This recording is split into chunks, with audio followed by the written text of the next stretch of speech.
এতিয়াই নললে নাম টান পাইবা পাছে হে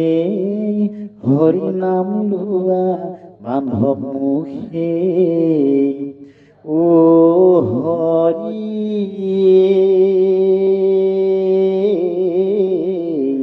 বৃদ্ধকাল গ'ল বান্ধৱ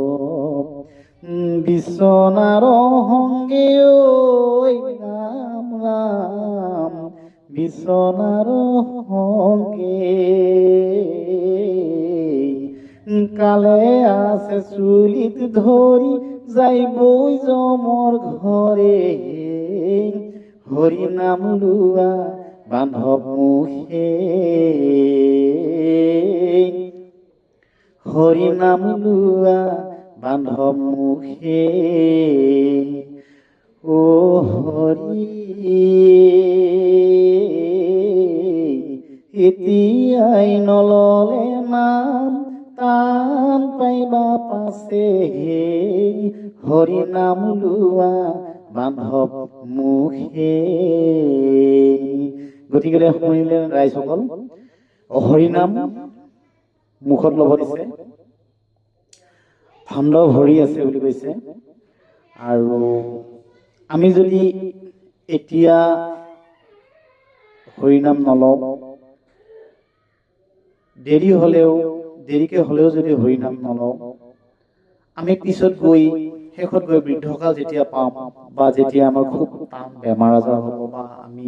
নিজকে অসহায় বোধ কৰিম তেতিয়াও আমি হৰি নাম ল'ব নোৱাৰিম বুলি কৈছে মুখত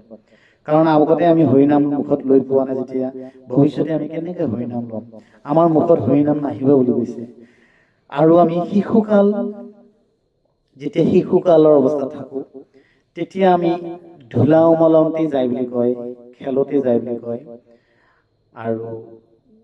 তেতিয়া আমি সকলো কথা পাহৰি নিজৰ লগতে নিজেই আমি খেলি ধূলি ডাঙৰ দীঘল হওঁ যেতিয়া যৌৱন কাল আহে তেতিয়া আমি বিয়া কৰাই কামিনী মানে বিয়া কৰাই কামিনী নিজৰ ঘৈণীয়েকৰ সংগত আমি থাকো আমি তেতিয়াও যদি আমি হৰি নাম নলওঁ আমি বৃদ্ধকালত যদি হৰি নাম ল'ব বিচাৰো তেতিয়া কেনেকৈ হ'ব গতিকে আমি সময় থাকোঁতে সকলো বস্তু ল'ব লাগিব আমি যেনেকৈ শিশুকাল গ্ৰহণ কৰিলো যৌৱন কাল গ্ৰহণ কৰিলো বৃদ্ধকালো আমি গ্ৰহণ কৰিব লাগিব অপ্ৰিয় হলেও সত্য কথা গতিকে সকলোখিনি তেওঁৰে ইচ্ছা অনুযায়ী সকলোখিনি হৈ থাকে পৃথিৱীখনত আৰু নেদেখাজনে যিখিনি লিখিছে